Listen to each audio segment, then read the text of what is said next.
అండి ఈరోజు మనము అటుకులు మిక్చర్ తయారు చేసుకున్నాం. దానికి కావాల్సిన పదార్థాలు అటుకులు, కలేమాకు, ఎండుమిర్చి, పచ్చిమిర్చి, సాల్ట్, పల్లీలు, పుట్నాలు, పెసరపప్పు, పచ్చెనగపప్పు, పసుపు, ఆయిల్. ఇప్పుడు ఎలా తయారు చేసుకోవాలో చూద్దాం. ఇప్పుడు అటుకులు మిక్చర్ తయారు చేసుకుందాం. ముందుగా పల్లీలు వేసుకుందాం. ముందు కొంచెం ఆయిల్ వేసుకుందాము.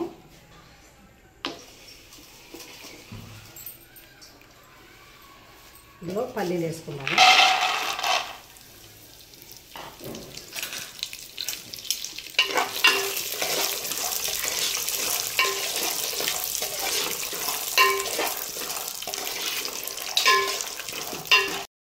ఇది చేసుకున్నాము. ఇప్పుడు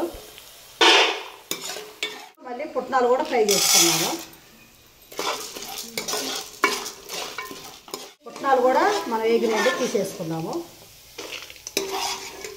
మనం ఇప్పుడు పెసరపప్పు కూడా వేపుకుందాము. దీంట్లో మనం కొంచెం ఆయిల్ వేసుకుందాము.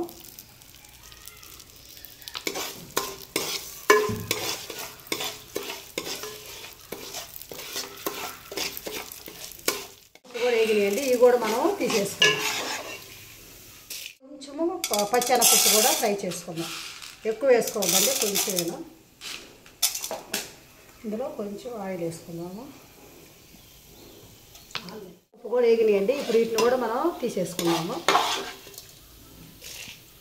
ఇప్పుడు మనం అటుకులను కూడా చిన్న మంట మీద లైట్గా ఫ్రై చేసుకుందాము.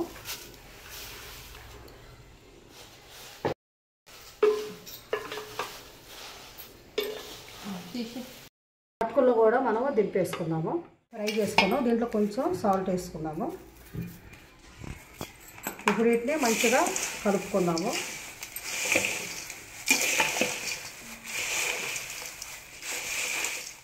ఇలా కలుపుకున్నాము. ఇప్పుడు వీటికి తాలింపు వేసుకుంటాం. మనం సరిపడా కొంచెం ఆయిల్ వేసుకుందాము.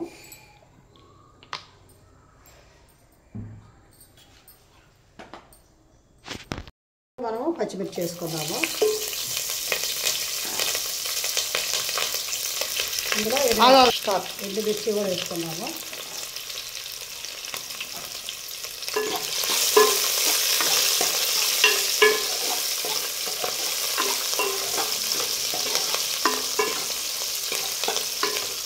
పప్పు కూడా వేసుకున్నాము.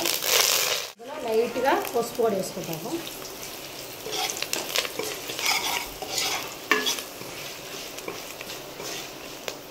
ఇప్పుడు మనం దీన్ని అటుకుల్లో వేసేసుకున్నాం. ఈ తాలింపు ఇందులో వేసేసుకున్నాము. ఎంతో రుచికరమైన అటుకులు మిక్చర్ రెడీ అయిందండి. మీరు కూడా ఒకసారి ట్రై చేయండి. మీ పిల్లలకు స్నాక్స్గా కూడా ఇది పెట్టచ్చు. స్కూల్ దగ్గర నుంచి వచ్చిన తర్వాత మీరు కూడా ఒకసారి ట్రై చేయండి.